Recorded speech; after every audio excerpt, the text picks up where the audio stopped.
Hello, ladies and gentlemen, and welcome back to the Two Average Brown Bros podcast. I'm your host, Bershank, And I'm your host, Andres. and today is October 25th, 2021. Andres, what's happening, man? Right in the middle of midterm season, so that should say it all. How are you doing? Well, for me, no midterm season here, but for me, the pain is the weather getting colder and colder.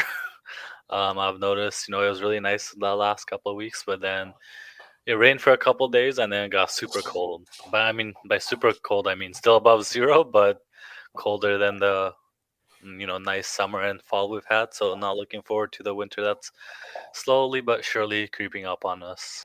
It is what it is, and I mean, we saw it coming, but I'm glad we were able to get a little bit of that last hope of heat before getting ready for it. But at least we are not at the close to the 0 degrees or below 0 degrees. We're still on the positives over here.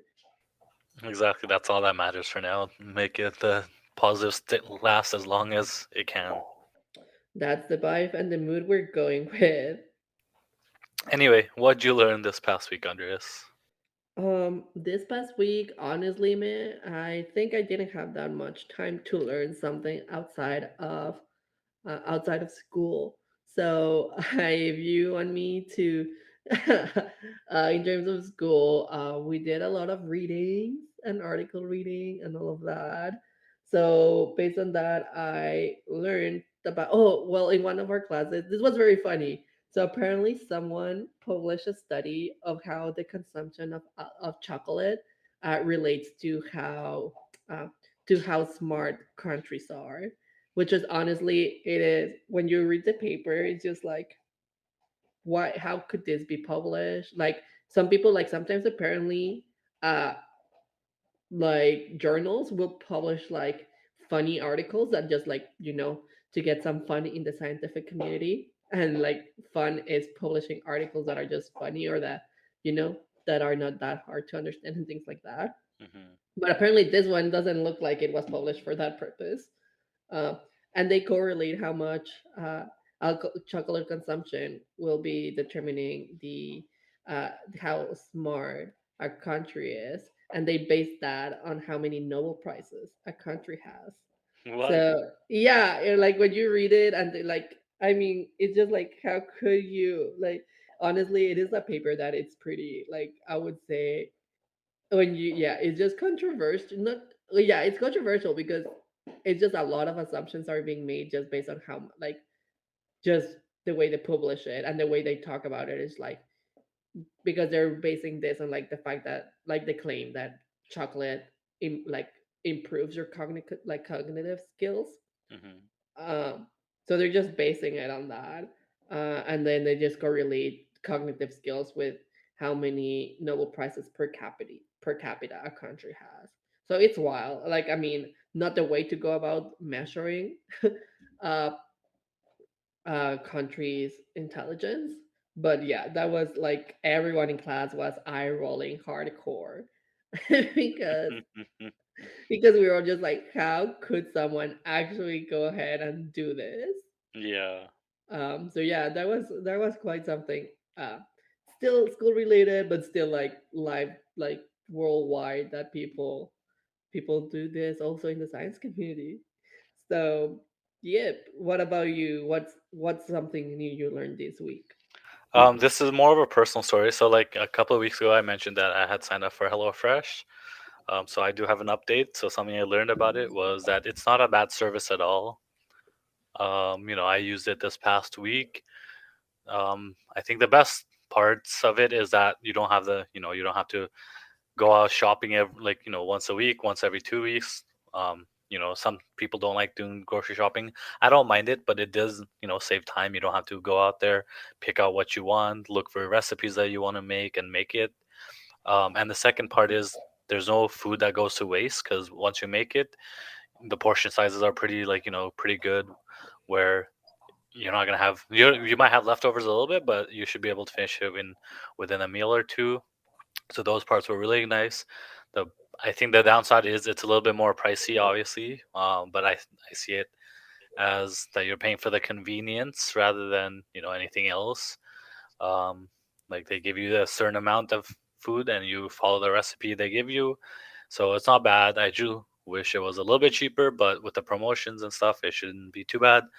I'll try for the next month or so, and then after that, I'll wane off that and cook on my own and go grocery shopping on my own. But yeah, that's something I learned, and that's something I experienced in the last week. Sometimes that's what adulthood is. Nobody told us about this though. Someone should have Nobody. warned us. I agree. I don't like adulting too much. Do you? I really don't like adulting. That like, I mean, there's part, of course, I love about adulting and all of that, but I mean, there's other things that the thing is like you're just not prepped for it, and sometimes that's good. Sometimes you have to explore certain things, but then there's other things about adulting that I'm just like, this is something someone can actually teach us about, and nobody did, and now we have to struggle with it. So that's the part of adulting that like I don't really like is things that could have been preventable. Um, they're not. They're not being prevented because nobody like goes out and teaches some of that. But that's a story for another time. Exactly. Adulting, we can ramble on that for forever, it seems like these days, but we can save that for another conversation. Exactly. So, Brishang, what are we talking about this week? So, a couple of people have reached out to us, and we've mentioned this on a couple episodes ago where we wanted to touch up on, friendships and relationships. It doesn't have to both be fully relationship talk, fully friendship talk. We're both adults now, and I don't know if you've noticed. Maybe it's a little different for you because you're in school, you're in grad school now, so it might be a little bit easier. But when you're an adult, it's a lot harder to make friends because especially when you move to like a new city, because everyone has their like friend circle already or like their social circle already, and then so when you move to a brand new city, you're trying to find that place that you fit and stuff. And especially with COVID, right, when bars and restaurants and there's still some of the restrictions are still going on, you can't really go meet people. You can't make friends that easily unless you join clubs or stuff, and even those, with COVID, it's still a lot harder. But even then, without COVID restrictions, I hear from a lot of people who are in their 20s and 30s and even older that making friends when you're old is definitely harder. So I wanted to touch upon friendships, relationships, and everything that comes between the two. Let's do it. Let's start talking about it. So Andreas, how has it been for you moving to a new place, making friends? Like I know grad school probably helps, but like has it been hard for you? So yeah, so for me, like you mentioned, moving to a new city because of like going to school, it has definitely make it a lot easier. Especially, I would say, also makes it a lot easier. Though at the beginning we were not really thrilled about it, but now we're okay with it. With my guild deciding to be in person, it's just better because you get to actually connect in person with people in your program. And I think we were like, after all of us being like, well, like everyone dealing with COVID for a year, I think we were all craving that social interaction in a way. So it definitely made it a lot easier, finding people with like, we all have similar interests, right? We all are in a program that we believe in the greater good in a certain way. So it makes it a little bit easier to make friends because you already have that in common. And then people start asking about different things, and also helps that a lot of us are new to Montreal, so we were all wanting to kind of like explore the city, the different places. So there was always at the beginning little things like, who wants to go over here in the city, or who wants to go to the old port or to Mont Royal. So like there was like something going on every single time, just in terms of exploring before school got crazy.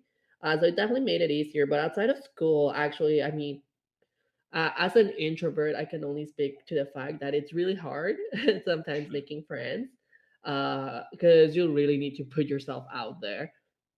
So in my case, for example, there's a beach volleyball league pretty close by to where I live.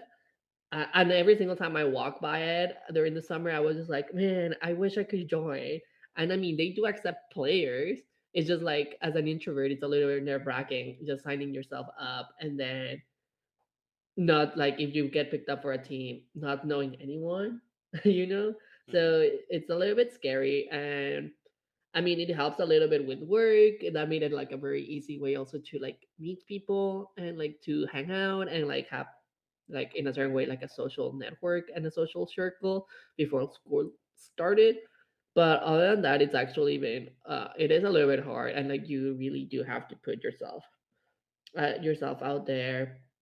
But social media does help in a way to find people with similar interests. And I think like I could have probably like in my case delve a little bit more into exploring some of those things, but because I'm busy with school and like I already have that natural way into creating a social network, I think that's why I haven't pushed myself to exploring or meeting people outside of that much because like I think I found like a good social network within my program.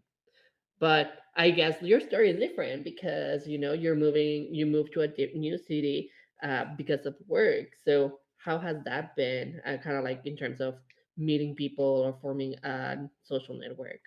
Yeah, I think definitely much harder than yours because I don't like. I guess there's people at work that I talk to regularly, but I guess with COVID restrictions and just living far from people, it's a lot harder for sure. Usually if I would have moved in not COVID times, I would have joined like slow pitch league or volleyball league, like you said. But with COVID, it does make it a lot harder. So definitely a tough time. And even me, like I'm not super extroverted. I am still an introvert. So even like putting myself out there to make friends, it's been a lot harder. It does help, when you, I guess, find people from work that you can relate to somewhat, and then I think over time it does take time to make friends when you're older, because you have to find, like, you can't just gel with everyone when you're older. Like when you're young, you can do that because you really don't care. But when you're older, I think your priorities have to align with the other people. Like I can't just go make friends. Like where I live right now, it's a suburb, so there's like families and like couples up here, and I can't just go talk to them about anything because their priorities are different than mine because they have kids or whatever. So definitely makes it a lot harder to do that. But I think it's a slow process that takes time. But I think once you, like you said, once you put yourself out there, once you join clubs or whatever you can find, it does help a lot. Yeah, and I think it's just like a difference, and like there's a different places that usually you'll meet people and things like that. That even though we bring it all the time, it is real. Like having certain level of restrictions in some of those places makes it harder to actually meet people. But slowly we'll get there. Slowly we'll find. But I think with us also is that we do have relationships that we maintain outside of our new places that we are calling home, um, spread not only I would say throughout Canada, but actually spread throughout several parts of the world. Absolutely. And okay, so that's a good thing you touched up on that, because I want to talk about our friendships, not in the present, but in our past, how we've have made friends over the years, and how we've, some you grow out of, some, and others you stay with friends with. So how has your friendships throughout life been? So I'm usually like when it comes to friendship, I am the kind of person that really has like a very tight circle. Once like the circle is formed, it's just like we remain tight in a way.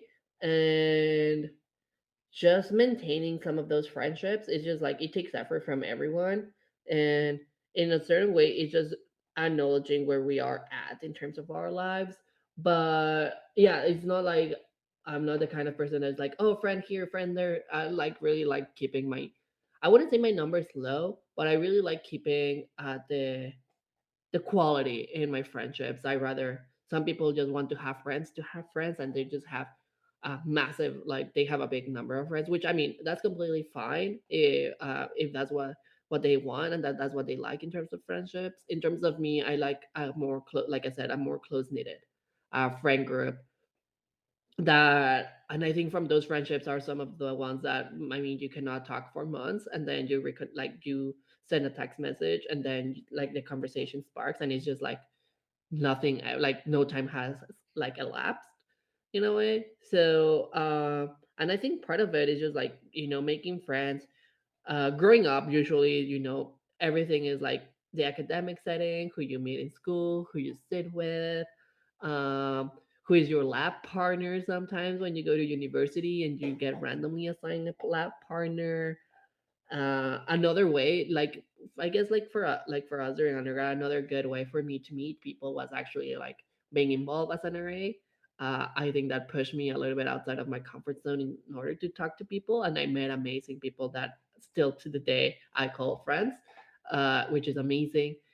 But from some of those, like throughout time, there's friendships that might have been like the primary friendship at the time point, like during high school, or my like, during sports, when I was like involved in sports competitively. But then some of those friendships, like you mentioned, some of them died, or they have died, or they're not at the same level that they were before. And I guess that's the tricky part, because sometimes you're like, oh my god, this, I really want to keep on being friends. I really want to keep on the effort. But then, you know, like with everything in life, sometimes things have they just have an expiration date. And the more I've grown, and the more, in a certain way, the benefit and the pros that comes with moving around for like multiple times and changing schools multiple times, is that you learn that French that also happens to friendships, and that's just the goes about it. And you just grow and understand that that's that's it for a friendship. um you it sounds shallow when saying like you got out of the friendship what you needed, but sometimes I believe that friendships are there when they elapse, and then they die down afterwards. I think that friendship had a purpose in your life, and they were there either to teach you something or to guide you through something. But then, because of how life works, they you like both people start drifting apart. um, but yeah, usually, I guess I've taken a little bit of advantage of every situation I've been in order to find friends, and almost every single time it's been pushing myself a little bit outside my comfort zone. How about you, Ming? How do you feel about friendships, and how do you usually go about that? Yeah, so this reminds me of a conversation I had with one of my former managers like a couple of years ago. How, you know, both of us have moved around a little bit here and there, and we don't have like lifelong friends like some, you see people out there that have known their friends, for, forever. Like, well, they're pretty much, they grew up together, they're raised together. So nothing like that for me. I mean, with that does come the that I have moved around a lot, so I know people from different places, throughout my life.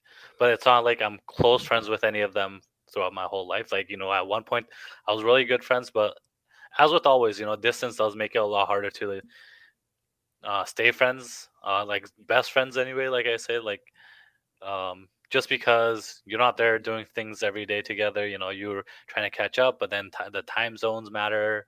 You both live different lives, and goes back to the whole priorities thing. If your priority is not aligned with theirs, it's a lot harder, because when you're young, your priorities are the same, right? Just have fun, enjoy life, enjoy school, have fun every day. But when you get older, obviously your priorities change, so your friendship does change too. And I think along with that, every time, or every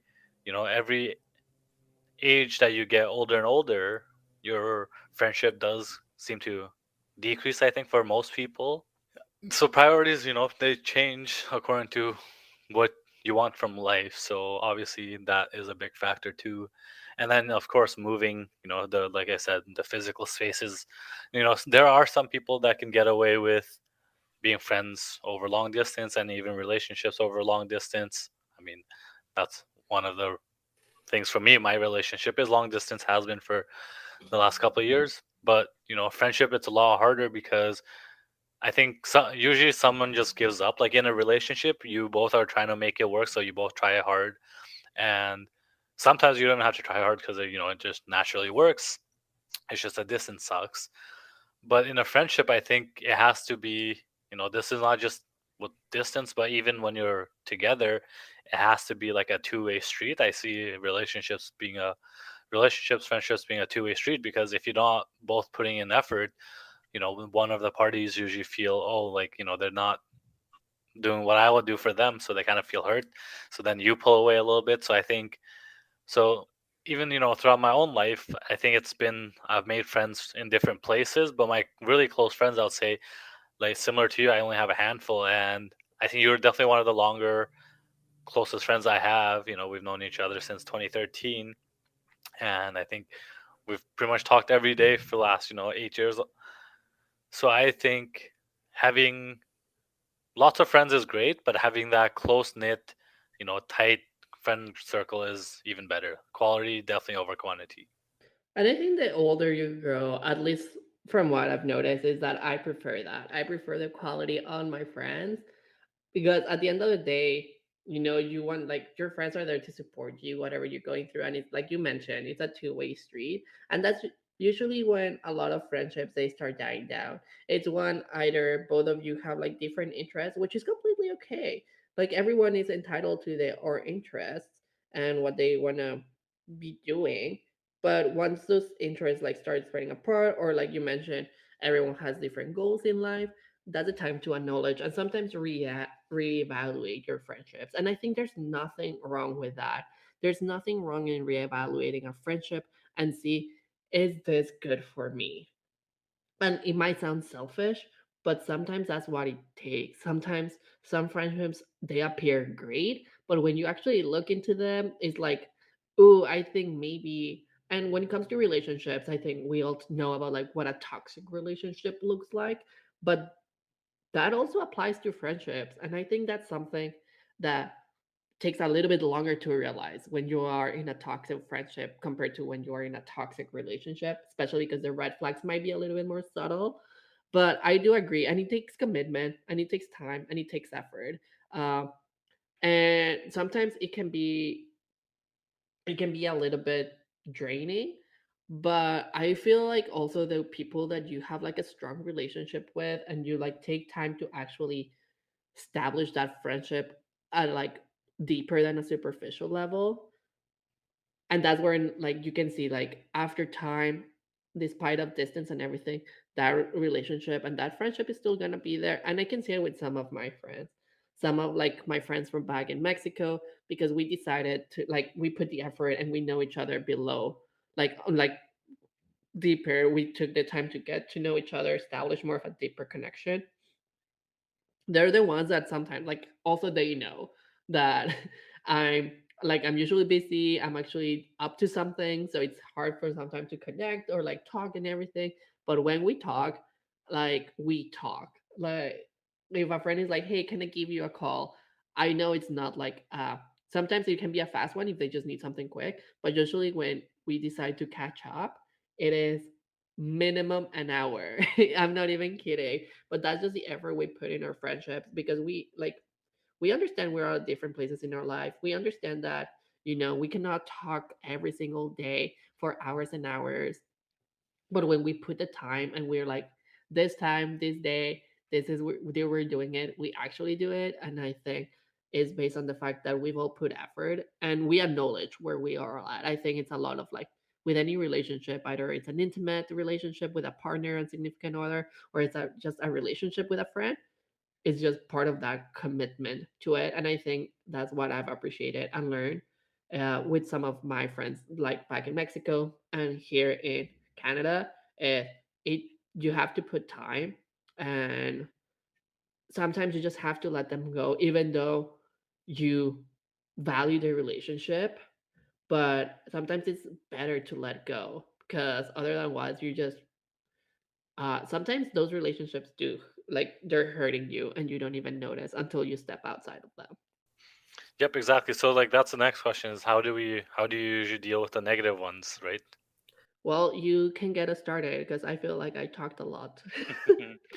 Yeah, so I think with negative relationships, I think you have to realize that you're in a negative or not beneficial. Like, I mean, I guess that's a bad word to use because it does, all not all relationships are beneficial, but it has to feel like you're gaining something from it. Like whether it's you learning something from the other person or them helping you during when you need, like, or even something simple as someone to check in on you if usually all of us have baselines and emotions, and if you feel a certain way, we establish that baseline with other people, but then say for some reason you feel bad about something, and usually friends, close friends notice the down days you're having, so definitely someone that that notices it. But with negative relationships or negative friendships, or just I think the vibes, I know that's a really terrible word, that's one of those words, but I think the vibes just have to feel right, in my opinion, because if you're not feeling the other person, it's kind of hard to connect with them on different levels. So one of the key thing is just notice, if you're in a positive or negative friendship slash relationship, and if you notice, hey, this doesn't feel right to me, address it. Like if the person's really close to you, you can definitely talk to them and be like, hey, I've noticed this is happening, like, is there any way we can fix it, or is there any way we can, why is this happening? Maybe the other person's going through some troubles that you don't know of, and they're acting out in such a way that it's hurting you and affecting your friendship, so you can always talk to them about whatever it is. But if it's someone, someone that has been close to you, but then you don't really care if you lose them or not, and you've talked to them about something before and they still haven't changed, or they still, they're still hurting you even after you've adjusted, I think that's when you need to, like, that's when you really need to evaluate if that friendship's worth the stress, because some friendships, they lead to a lot of drama and unnecessary stress. So I think you need to be aware of that and be like, hey, I need to cut this person off. And I think for me that's a lot easier than a lot of people, because I if someone wrongs me, and I've talked to them about it, or even if we haven't talked about it necessarily, and they wrong me in, or they've hurt me in a big way, I'm not really afraid to cut people off, because it's like, if you weren't aware of what you were doing to your friend, or what, your close friends or whatever it is, and you pull that, it's kind of unfair on me, even on you. Like, maybe you didn't mean to do that, but you should have been more aware about it. So I think for me personally, cutting people off isn't a big deal. I know also that does have a negative side to it, because some people obviously aren't aware of their actions all the time. So instead of cutting them off, I could talk to them first and then cut them off later if needed. But that's definitely one of the things that I do.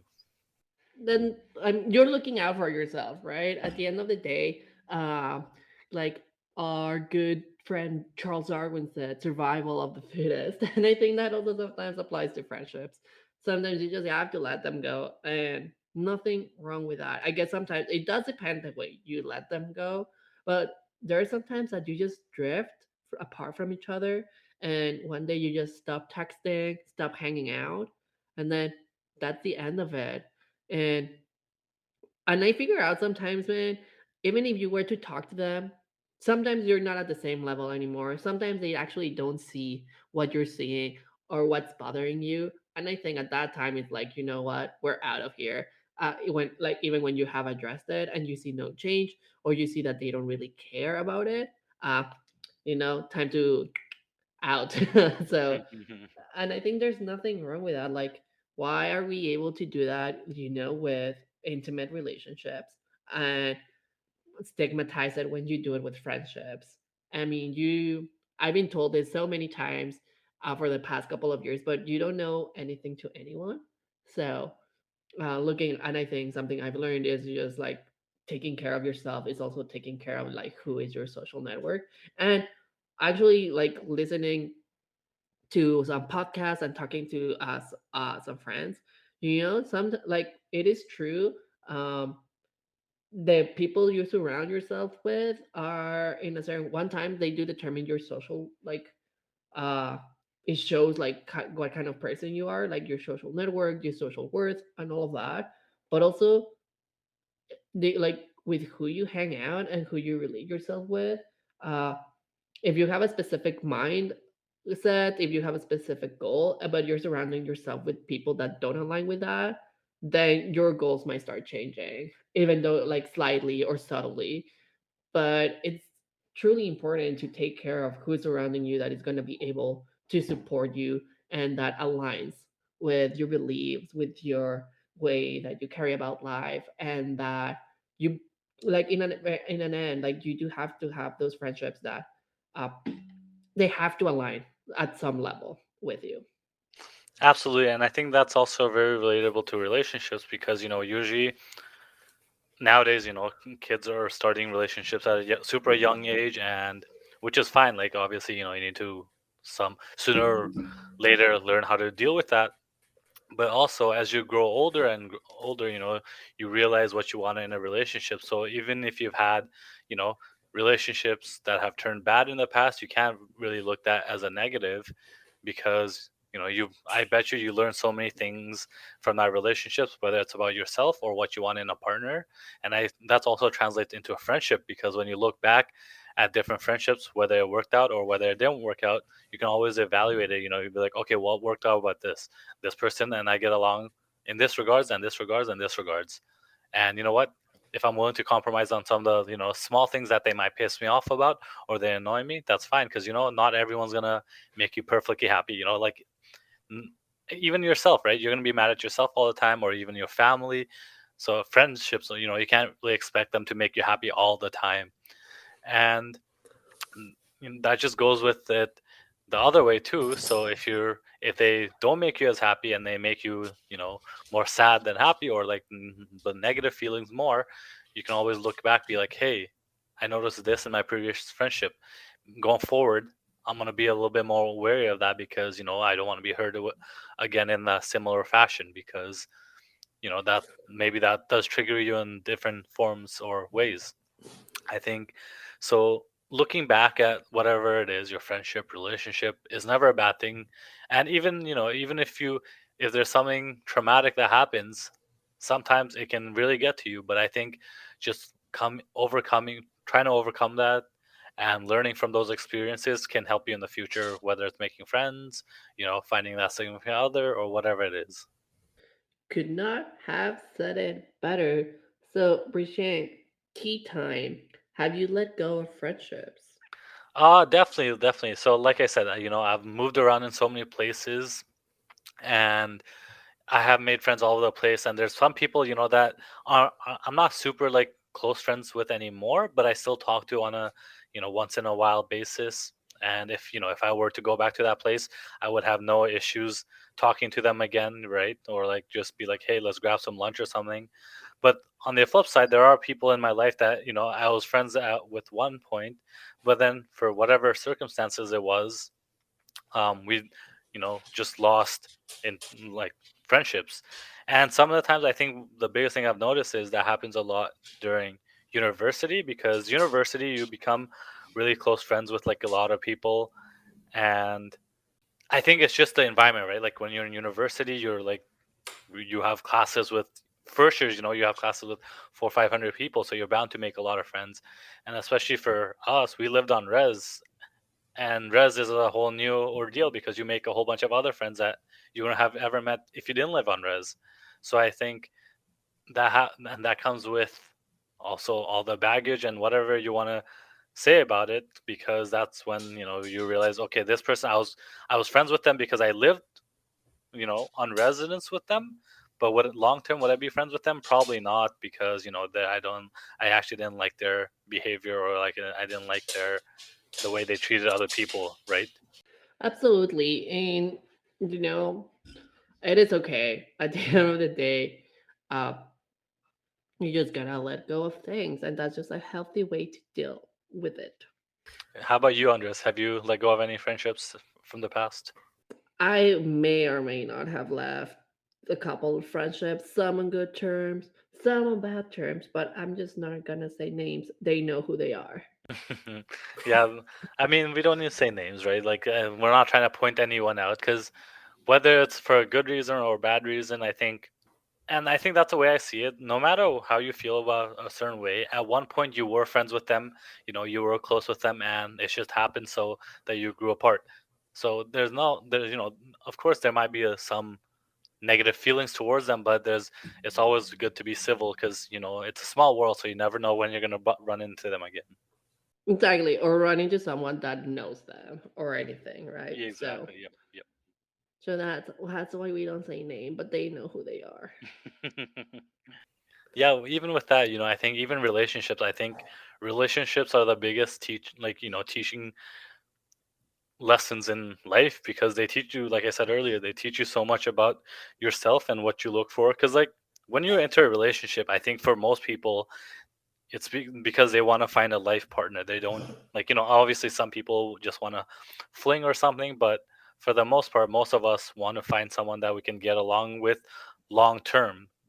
So when you have, you know, and it doesn't work out, you realize, hey, that I didn't like that about this. So going forward, I'm gonna try to find someone that doesn't do that, or that isn't this way. So even if your relationship turns sour and sometimes it doesn't end well, I think it can still be a learning lesson in so many ways. And I think that's the thing, right? It's knowing the terms that your relationship ended with. Like, and with friendships, like you can go from like pretty close friends to just being friends or just to being acquaintances.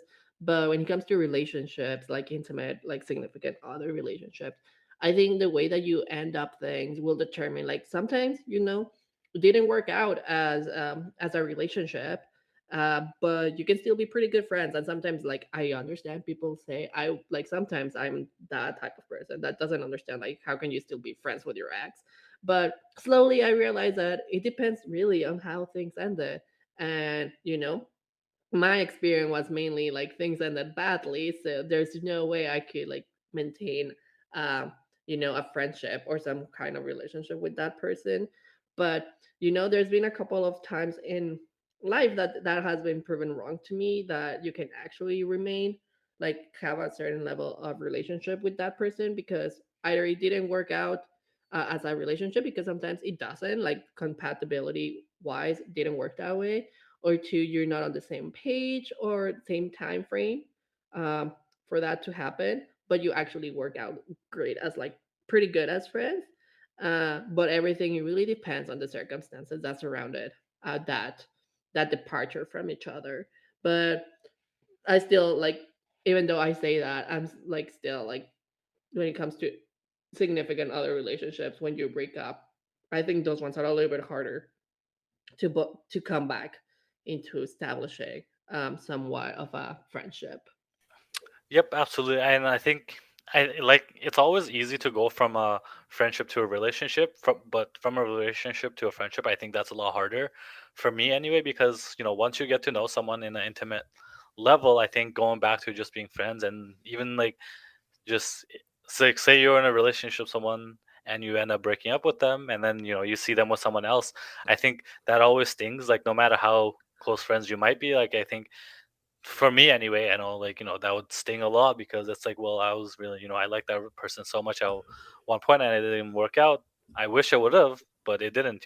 But on the opposite side of that, I think some people can really be mature about it, like you said, and they can remain friends with their exes, or even go from dating to just being friends again, and that's perfectly okay too, right? Like it's all about the maturity level, or not even maturity level. It's just I think it doesn't have to come down to maturity because I don't think I'm that immature, but I think for me I'm just a more of an emotional person where it does affect me a lot more than other people. So I'm not gonna go out of my way to like hate on them, but it would affect me to a point where I get sad or something like that. So I think it's more emotional levels than maturity levels. And once again, coming back to what's best for you. And if you need some time, that's what you need to process it. And it's all right to do that. And moving a little bit forward, I know both of us, like, we have relationships that we sustain in a long distance matter.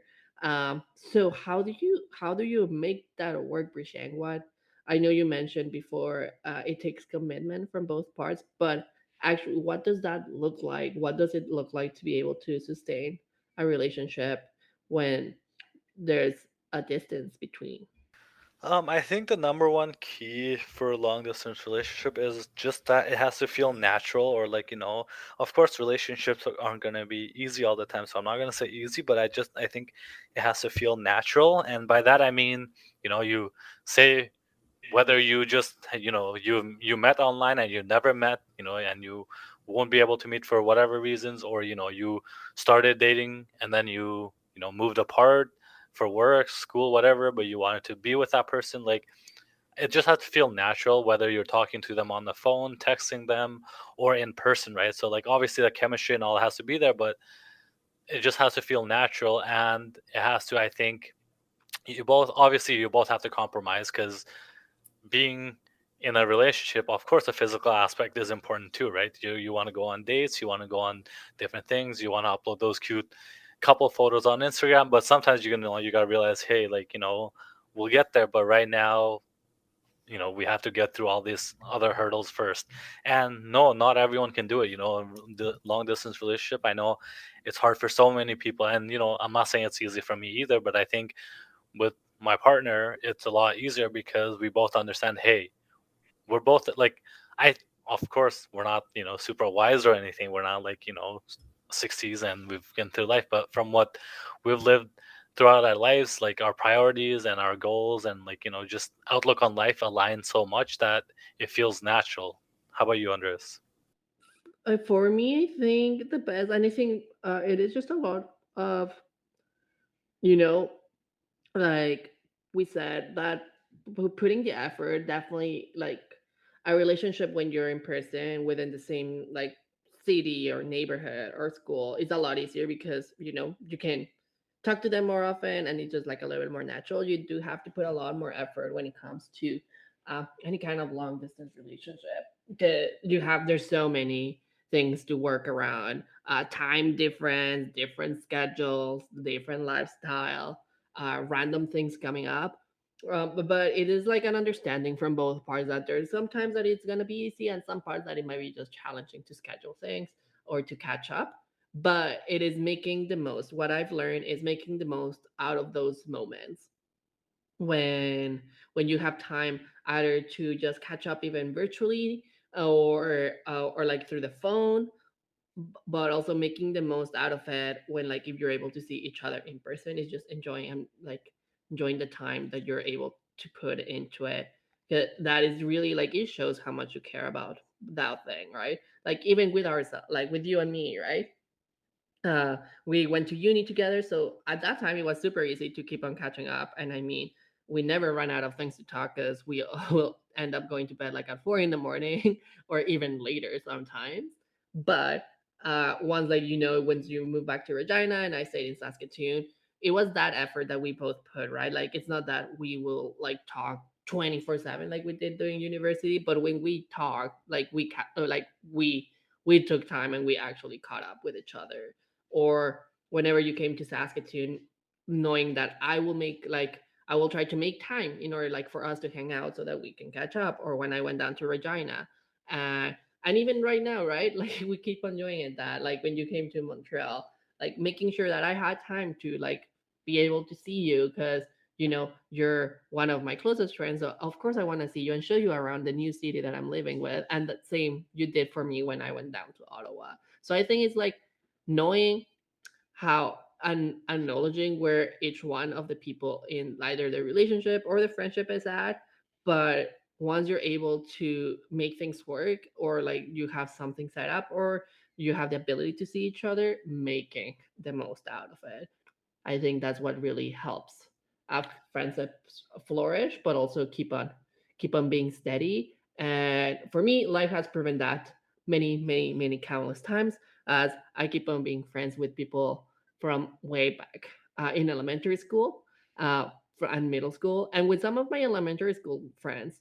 We disconnected for a while. Like, we disconnected during uh, from part of middle school and high school, and some part of uni even. But then, after we grew up and we are living our professional lives, we reconnected again, and it's been fantastic connecting with them again. So sometimes some friendships uh, Even though we said some of them just move on and you never come back to them, some of them they're just dormant and they might come back.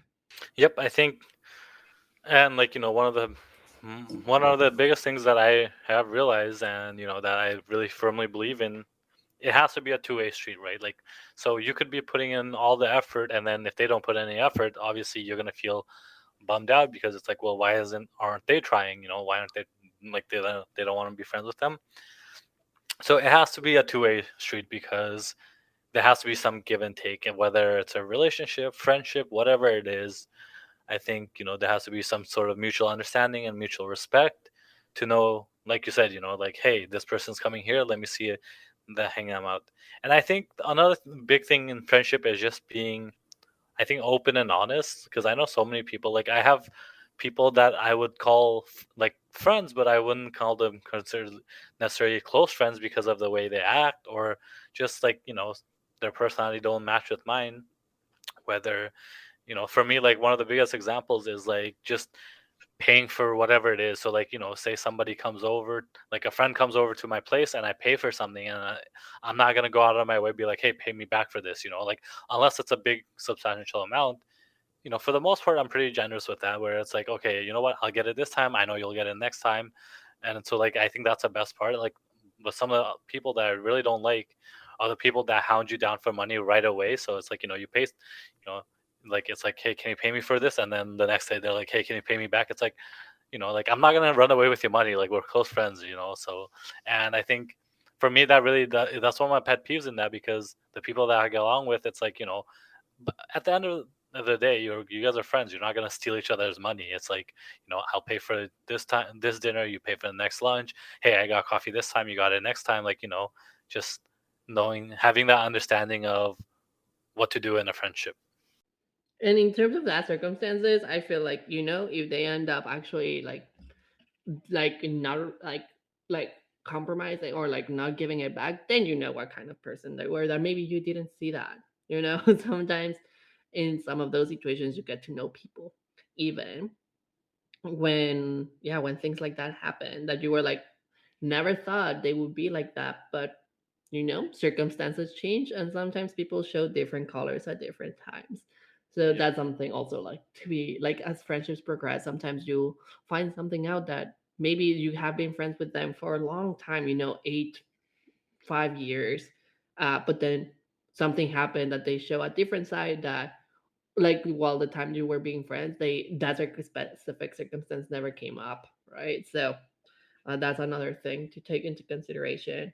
And I don't know if you have read this before, but many times people, and like different places, I don't know, I've read it many, many other places, say that if a friendship is able to last for 7 years, it will be a friendship that lasts forever. What do you think about that, Prashank? I think there is some truth to that, but again, like, you can always have falling out, even past 7 years. I think 7 years is usually, I think that's a good amount of years, because say you're friends with them since you're, because most of the time when you're in elementary school and you go into middle school, you become friends with a whole bunch of new people, and then once you go into high school, it's a whole bunch of new friends. So once you finish high school, it's around 18, 19, and then you go into university. So whether you go to the university you live in, city you live in, or somewhere else, by the time you graduate and stuff, you'll be 22, 23. And then, so 7 years from there is like around 29, 30, 31. And by that time, if you've been friends with them for that 7 years, I think that's a pretty solid amount of time. And then this goes back to the beginning of our conversation. It's hard to be friends, or it's hard to make friends when you're older. So I think, if we're applying the same logic, and you become friends with them during university, I think the chances are you're going to stay friends with them for a long time, unless, of course, there's some kind of falling out. Whether, and sometimes that happens, but I think most of the time, if you're friends, you're close friends, you can hash it out, you can talk it out. I think you're friends for life. Yeah, absolutely. I mean, for me, I do think there's a lot of truth on that statement. Like I mentioned, I am blessed and privileged to have friends that we're pretty close, and we've known each other for like at this point probably for more than half our lives, which when I think about it now I feel very old. But but yeah, it's just been like it's pretty amazing uh to be able to do that. So Shang, talking about that and like long lasting friendships, uh and from your end, kind of like what would you say, like how like your longest friendship like is going on for, or like that you've been able to keep in touch with that person for?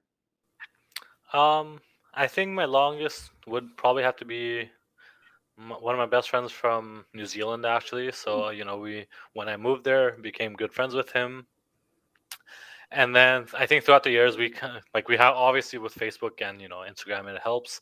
Kept talking to him, but the funny thing is, when I went to New Zealand in 2019, I actually ended up going seeing him and his family. They were super inviting. They invited me over for dinner. So even after, I think, what is that, from 2001 to 2019, 18, 19 years after, we like I moved up, like, way to the other side of the world from him. The fact that we can still talk, and I went to his parents' house for dinner, and he gave me a room in his place to sleep. So I think that was really kind of him, and that was definitely one of my longest friendships. And I mean, if you were to come to Canada, open arms with him. And I think that's just me in general with anyone, though, not just like close friends, but like, if anyone were to reach out to me and be like, hey, I'm coming here, or I want to do this, or even if they wanted to talk to me, like, I'm not gonna be like, no, I don't want to talk to you because we haven't talked forever, right? But I think definitely he's one of my longest friends. And besides that, I think, obviously cousin and my brother. And then so this is a little backstory, but when I first moved to Canada, I think I've talked about this before, but I had a super hard time making friends because it was in the middle of a semester in ninth grade. So, people had their groups and stuff already. But one of my closest friends, even to this day, we found similar interests in basketball, and even, same favorite basketball team, the Miami Heat. So we bonded through that, and even now, we can talk to each other about anything because we've been friends since I first moved to Canada. Which is, that I honestly, he's probably one of my best friends because just the way he reached out to me when he saw someone new move to the city, to the country, and just the way he treated me with respect and dignity. It felt really nice. How about you, Andres? For myself, I guess it did. Well, like I would say my longest friendship. It sounds really weird, but so backstory: my parents, like my dad, he had a pretty close knit friend group on. Actually, I want to say the first workplace that he had, like from after he graduated from university, so many eons ago. But they form a pretty close knit friend group and they are still friends. Like, and sometimes like that's what I aspire to, is just like they've been friends for so long.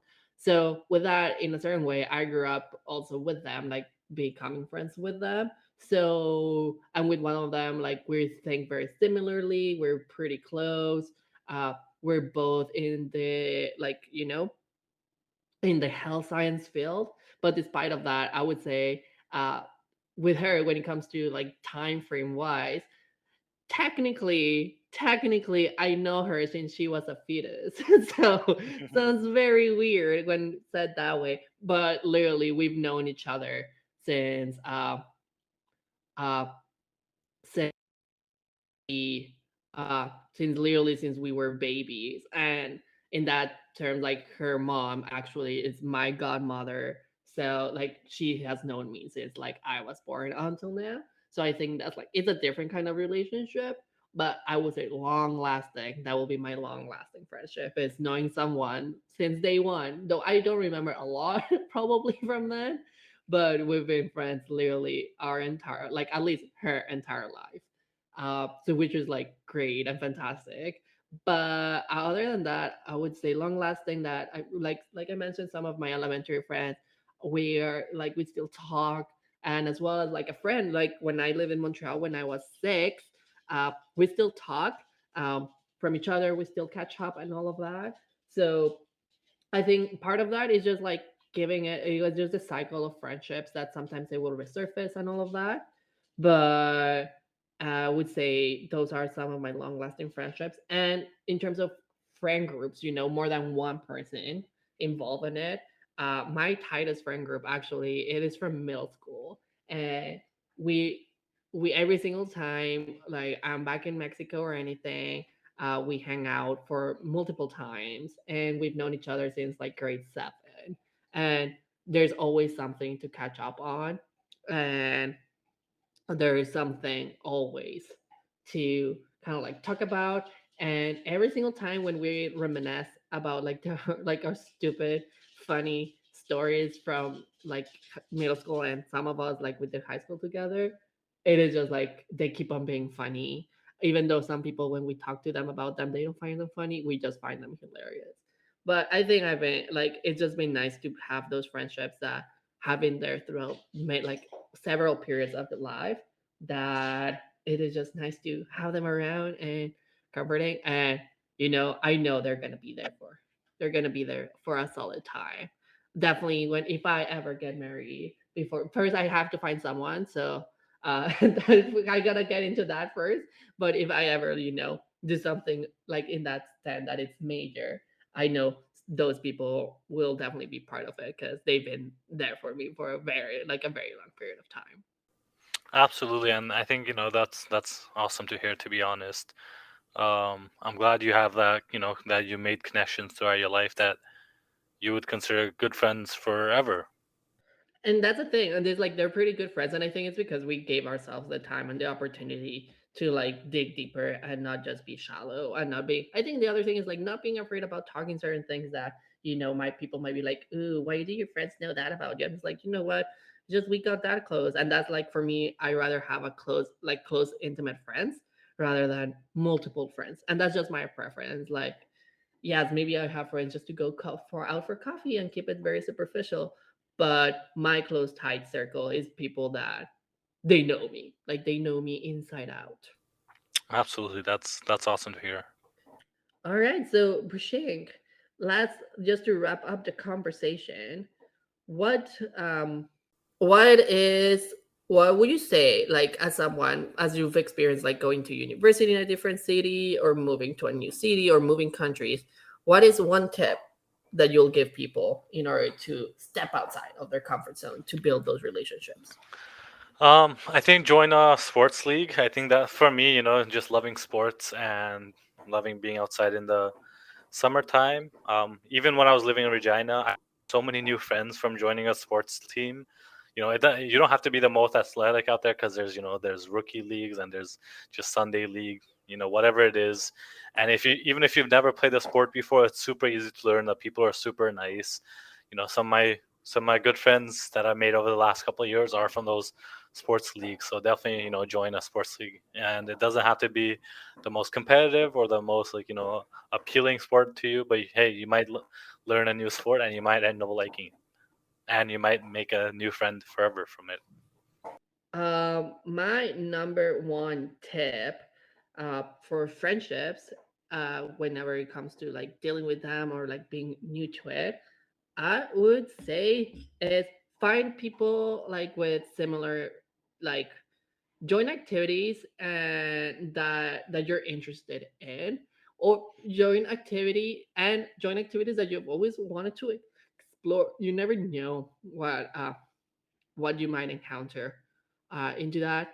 And it may sound strange because nowadays, because of social norms, I don't know, but sometimes like friendships can spark, or relationships can spark, of like someone randomly approaching you. Like if you go, like if you want to go and have a drink at a bar by yourself, go ahead and do that. And if you spark a conversation with someone, give yourself to that. You never know where it might end up. So don't be afraid to try new things. I would say that would be my tip to find like establishing some of those is try new things that you've always wanted to try out.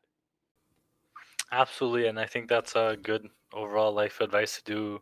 You know, not even for friendship or relationship, but even just moving to a new place. That's absolutely right. Yeah, but I think that wraps up our conversation about friendships and relationships. So, Brishing, what are you looking forward for this week? This week, I honestly don't have anything that's happening this week. I think it's a normal week. I guess Halloween is coming up, so it should be.